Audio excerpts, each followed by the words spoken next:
Welcome back to TK Tennis, and I'm doing a second part to the finals matchup at the French Open for Sinner versus Alcaraz. So even though I did this already prior to the semifinals, because it seems pretty obvious, likely not obvious, who was going to win those two semifinals matches. And I must say, I'll start off with this saying, first of all, who do you think that I want to win the finals? I got my Luigi gear going on, so I'm certainly pulling for Sinner. But stay tuned for the prediction. But a quick thoughts on the semifinals.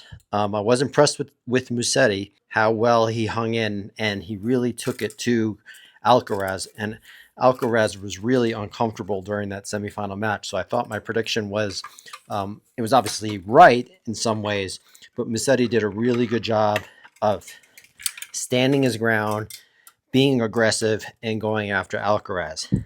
However, with that said, while I was also impressed in the first two sets, I was also really disappointed in the lack of continued fight.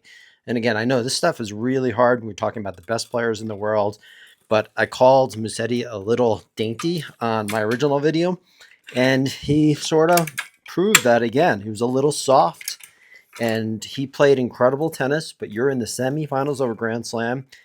And with a few of the Italian players, and this doesn't account for Sinner, sometimes I think there's a little bit more vanity than heart when it really comes down to the really tough moments. I feel like Musetti just wants to be easy sometimes and doesn't want to dig, and he's going to have to grow from that and get a lot more character to be able to fight through that third set and fourth set and not retire. So I stand by my comments with Musetti. I think he has some growing up still to do. His game is certainly there, and he bullied Carlos around for a little bit. And you need to be able to continue to do that, even if things don't go your way. So that's my thoughts on that semifinal matchup. And with Alcaraz and Sinner, that went as expected.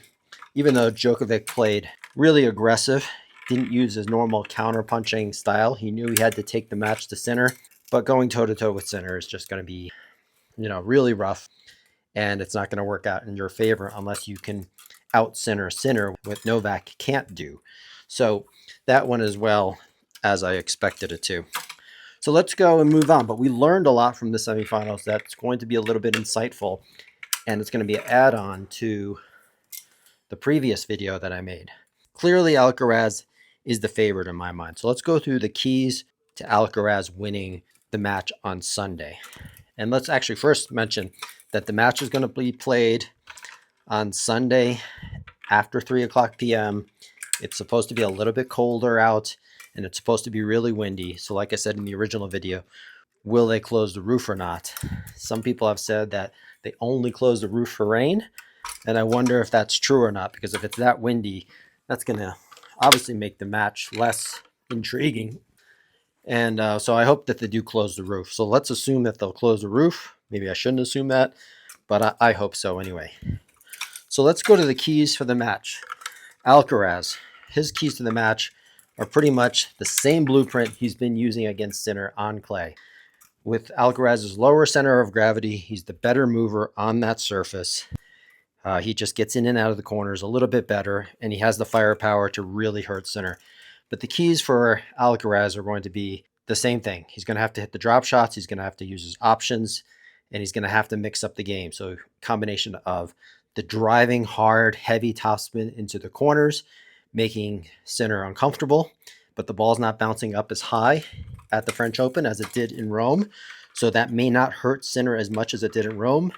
He's going to have to be executing his drop shots really well, and he's going to be having to utilize that kick serve on the ad side to Sinner's backhand. That's going to have to be on.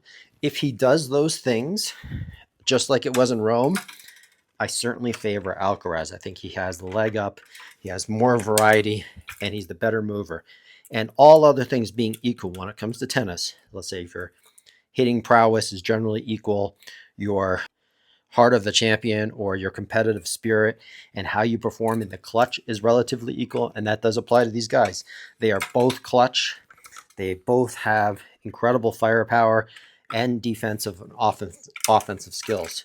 So all those things being equal, the difference maker in tennis is always the better mover on that particular surface, or just the better mover overall. Tennis is first and foremost a game about speed and agility and your ability to move and position yourself to the ball. That's what the sport is about. It's not necessarily about your hitting skills, especially at this level. It's the best movers typically win the biggest matches. And that has been true for 20 plus years. So that's the keys for Alcaraz winning the match. Now let's switch gears to what are the keys for Sinner winning this match. Okay, so a little bit different than what happened in Rome. The keys for Sinner winning the match is he's going to need to be able to hit that kick serve that Alcaraz hits to the ad side to Sinner's backhand. He's going to need to be able to step in and hit that really well and be able to put, when it matters most, like in the break points. So on the break points on the ad side, Alcaraz is going to hit him the kick serve to the backhand, which is proven to neutralize Sinner in the past. So Sinner's going to have to do something more with that. He's going to also need to serve better than he did today against Novak. He only served at 51% on first serves. That's not going to cut it against Carlos. So he's going to certainly need to serve better. And early in the match, in the first and second set, he can't be under so much duress in his service games. Even if he wins most of his service games, if he's under a lot of duress in every one of his service games, like he was in Rome, he's not going to be able to sustain that. You need to get through some service games really comfortably so that you can really focus on your return games. So he's going to have to serve certainly better than he did in Rome and against Novak. Another key to the match is Sinner's movement.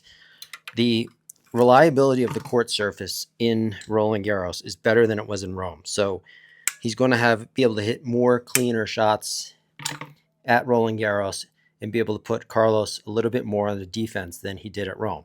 It's not going to be significant, but it's going to be enough, and that includes return of serves.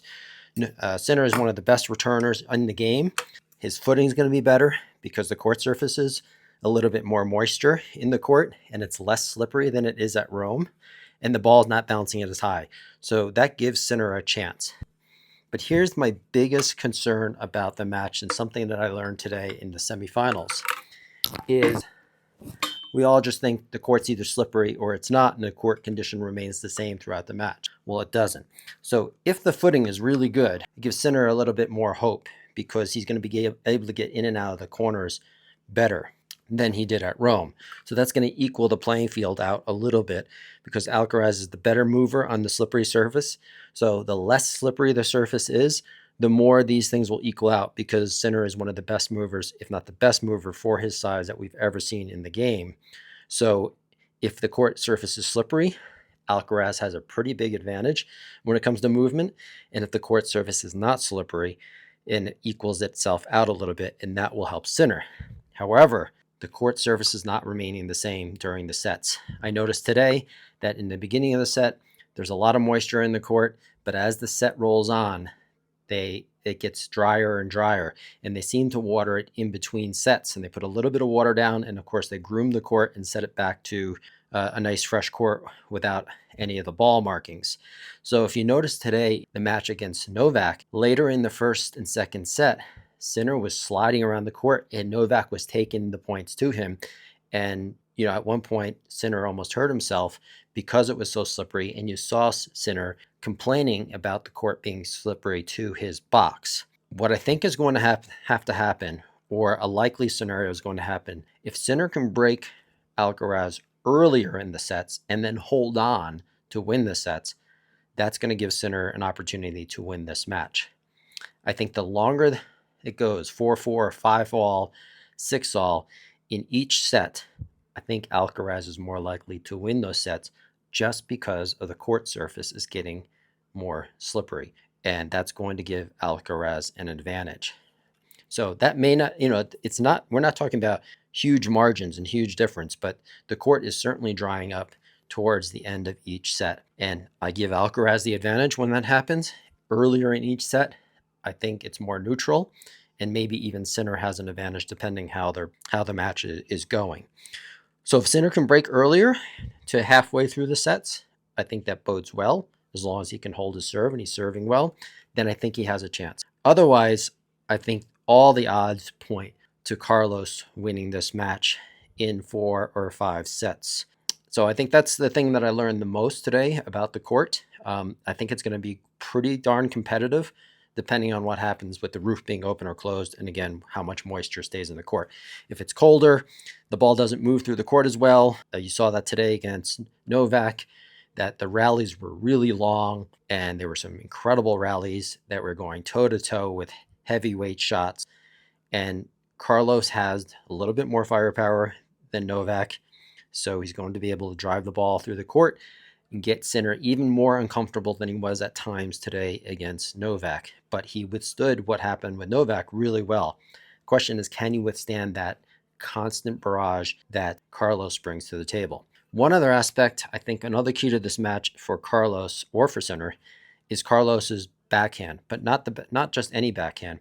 It's his backhand where he's not having to move, sort of his setup backhand. So if you notice on Carlos's backhand, it's that he doesn't have a continuous swing.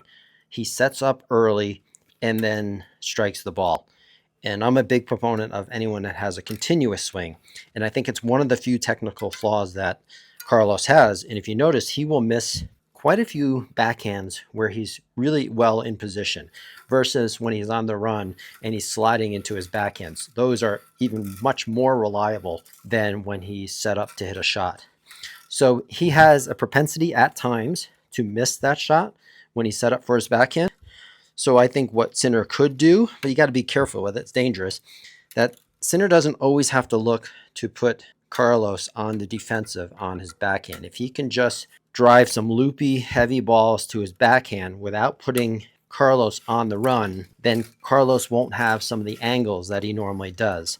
So I think Sinner has to learn to hit that driving loopy shot a little bit more often against Carlos.